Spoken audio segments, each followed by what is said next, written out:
Good morning, class. Today's topic is functions or scope of HRM, which is very important.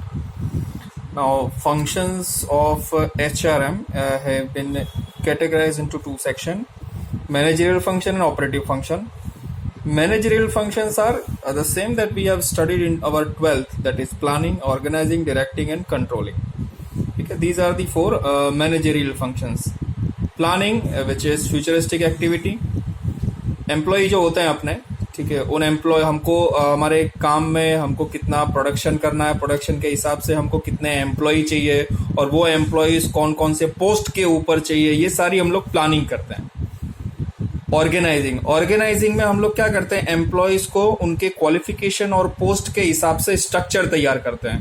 मतलब कि कौन manager होगा, ठीक है, कौन उनके बॉटम लेवल पे होगा, कौन ग्राउंड लेवल वर्कर पे होंगे. Fine. For the implementation of planning, appropriate organizational structure is created. Clear? Organization provide facilities to implement planning of HRM. Fine. એટલે કે ઓર્ગેનાઇઝેશન જે છે એ પ્લાનિંગ HRM ની જે પ્લાનિંગ જે છે એને ફેસિલિટેટ કરે છે, સુવિધા પૂરી પાડે છે. થર્ડ ઇઝ डायरेक्टिंग यानी कि उनको गाइडेंस देना. Leadership provides direction to go ahead as per planning to solve the problems and provide motivation and morale. तो डायरेक्शन में શું છે, આપણે एम्प्लॉय ने गाइडेंस करिए છીએ, निर्देशन करिए છીએ, ठीक है. हम लोग एम्प्लॉय को मोटिवेट भी करते हैं, उनका मोराले, उनका जो इंस्पिरेशन है वो हाई लेवल का करते हैं ताकि वो अच्छे से काम कर सके और सही डायरेक्शन में काम कर सके. कंट्रोलिंग में एम्प्लॉयज को कंट्रोल करने का होता है, ठीक है, with a view to achieving desired result. हमको जो रिजल्ट चाहिए, जो टारगेट अचीव करना है, कंट्रोल सिस्टम इज मस्ट. तो कंट्रोलिंग तो करनी पड़ेगी, ठीक है. कंट्रोलिंग यानी कि वेरीफाई करना कि हमारा जो एक्चुअल रिजल्ट आया है प्रोडक्शन का या सेल का, वो हमारे प्लान जो रिजल्ट जो हमने प्लानिंग की थी, जो हमने सोचा था, क्लियर, जो टारगेट डिसाइड किया था, उसको अचीव किया है या नहीं किया है, उससे कम रह गया या उससे ज्यादा हो गया. यानी कि हमारा जो एक्चुअल रिजल्ट है वो हमारा जो एक्सपेक्टेड था उससे बेलो है कि उससे क्रॉस कर गया है, तो फिर उसका पोस्टमार्टम किया जाता है, ठीक है. That is it happens in controlling process. Now operative functions of HRM have 4 different section और कैटेगरीज. पहली कैटेगरी है एम्प्लॉयमेंट ओरिएंटेड फंक्शन, यानी कि जो एम्प्लॉयमेंट अपने जॉब देते हैं किसी को, तो उसमें कौन कौन सी एक्टिविटीज आती है HRM में. सेकेंड जो है वो human resource development oriented functions, यानी कि एम्प्लॉय को हमको किस तरह से उसका परफॉर्मेंस चेक करना है, वो कैसे काम कर रहा है, उसका परफॉर्मेंस इंप्रूव कैसे करना है, वो वाले फंक्शन. सी जो है कंपनसेशन ओरिएंटेड फंक्शंस, यानी उसको हमको किस तरह से सैलरी कितनी देनी है वो डिसाइड करने वाले कौन कौन से एक्टिविटीज हैं. और चौथा जो है वो ह्यूमन रिलेशन ओरिएंटेड फंक्शंस, यानी कि एम्प्लॉय के अंदर सॉफ्ट स्किल कैसे डेवलप की जाए और पूरी एम्प्लॉय के हमारे जितने भी हैं उनके अंदर टीम की भावना, ठीक है, एक टीम स्पिरिट कैसे बिल्डअप की जाए, ठीक है. तो ये चीज आती है. अब सबसे पहला क्या है, एम्प्लॉयमेंट ओरिएंटेड फंक्शंस, जो एम्प्लॉय के जॉब के रिलेटेड है. अब एम्प्लॉयमेंट ओरिएंटेड फंक्शन में सबसे पहला है जॉब एनालिसिस होता है, ये रिपोर्ट होता है किसका, जॉब का. Job analysis means systematic study of various components of the job. Job के जो भी जितने कंपोनेंट्स होते हैं ना, उसका ये स्टडी होता है. It is a study about how much man power, machine, material, technical skill, time, specialization, specific physical environment etcetera will be required. यानी कि हमको उस काम में कितना मैन पावर चाहिए, मैन पावर एटले के एम्प्लॉय, मशीन्स कितनी चाहिए, मटेरियल्स कितने चाहिए, और जो एम्प्लॉय रहेंगे उस एम्प्लॉय के अंदर कौन सी स्किल चाहिए, ग्रेजुएशन का चाहिए या इंजीनियरिंग स्किल चाहिए, ठीक है, या एक्सपीरियंस भी चाहिए. टाइम और स्पेशलाइजेशन उसकी कौन सी होनी चाहिए, उसका टाइम काम का कितने का होगा, ये सारा रिपोर्ट कार्ड हम लोग तैयार करते हैं. Fine. And by doing this function introduction can be obtained about the nature of each function. Second जो है फंक्शन वो जॉब रिक्वायरमेंट है. Job requirement, after doing job analysis, what type of and how many employees will be required for the job, that can be determined. तो जब job analysis report card हमने तैयार कर ली, उसके बाद में रिक्वायरमेंट यानी कि कितने एम्प्लॉयज की हमको रिक्वायरमेंट है, कितने एम्प्लॉयज चाहिए, ये डिसाइड होता है। ठीक है। थर्ड वन क्या है, रिक्रूटमेंट। तो रिक्रूटमेंट यानी कि एम्प्लॉयज ने अपने गुजराती में कहने एम्प्लॉय ની નિમણૂક કરવી, यानी कि नए एम्प्लॉयज को कंपनी में अपॉइंट करना। The function of recruitment of an employee include the functions of receiving an application from applicants, यानी कि पहले हम लोग एप्लीकेशन मंगवाते हैं, ठीक है, and to call them for the selection, फिर उनको हम लोग कॉल करके सिलेक्शन प्रोसेस के लिए बुलाते हैं अपने फैक्ट्री में, अपने ऑफिस में। Some experts include the functions of selection in recruitment.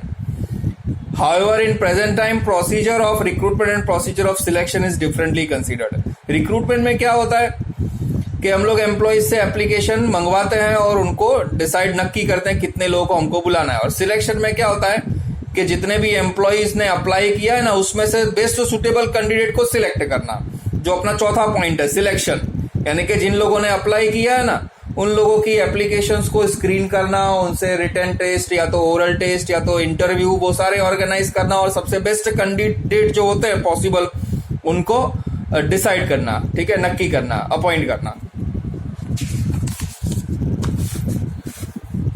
जो फिफ्थ पॉइंट होता है प्लेसमेंट। प्लेसमेंट यानी कि right person must be placed on a right job. हमने जो कैंडिडेट इंटरव्यू में से सिलेक्ट किया है, उस सिलेक्ट को जॉब देना, ठीक है, उस पर्सन को जॉब देना। If it is not so, he will feel mental stress। अब यहाँ प्लेसमेंट में क्या होता है कि एम्प्लॉय के पास जो क्वालिफिकेशन डिग्री हो ना, उसको उसके हिसाब से वो काम मिलना चाहिए। इंजीनियर को ये नहीं कि आपने कंप्यूटर पे बिठा दिया और जो ग्रेजुएट है बेचारा, उसको आपने डिसमिस पाना दे करके फैक्ट्री के अंदर मशीन में बिठा दिया। वो लोग काम तो कर लेंगे, लेकिन बाद में उनके अंदर स्ट्रेस हो जाएगा, वो लोग जल्दी कंटाला फील करने लगेंगे, ठीक है, बोर्डम फील करने लगेंगे, जिससे उनका परफॉर्मेंस डाउन हो जाएगा। तो प्लेसमेंट में राइट पर्सन को राइट प्लेस पे उसकी क्वालिफिकेशन के हिसाब से अपॉइंट किया जाना चाहिए।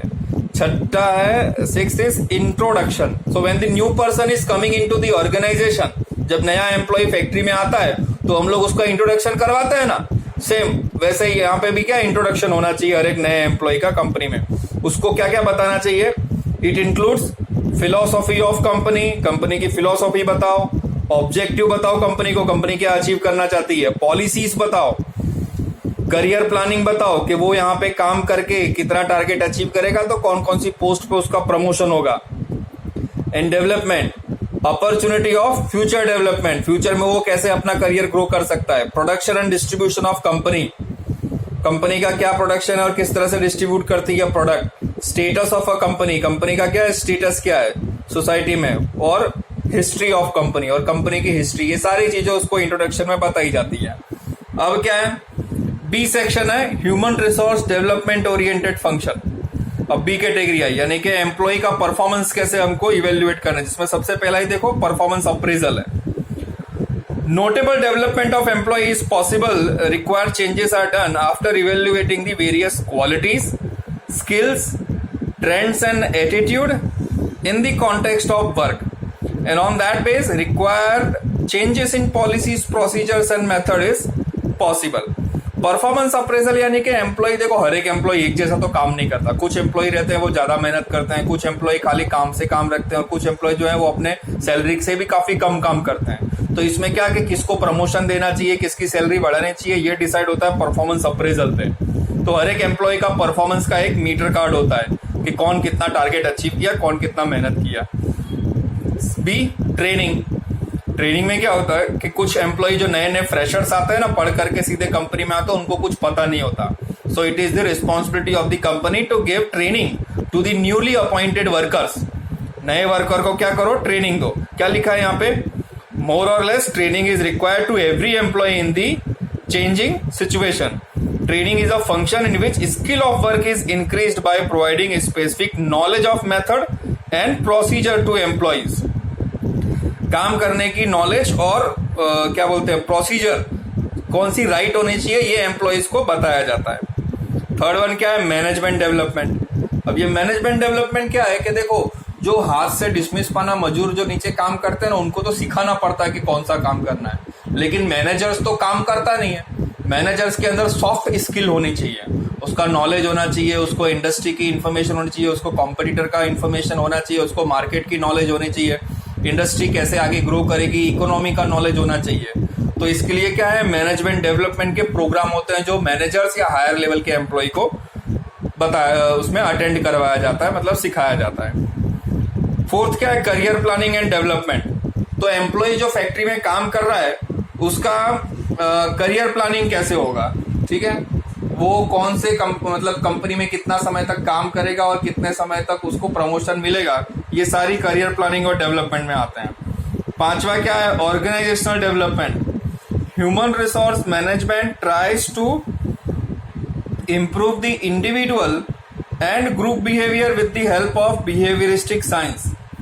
In this way, by increasing the effectiveness of organization, HRM tries to give maximum satisfaction to employees. अब यहाँ देखो, HRM जो है ना, वो हमेशा इंडिविजुअल और ग्रुप को इम्प्रूव करने में लगा रहता है, कैसे एम्प्लॉय का अंदर से संगठन वो मजबूत हो, क्लियर, जिससे ऑर्गेनाइजेशन का डेवलपमेंट हो सके। अब सी कैटेगरी आती है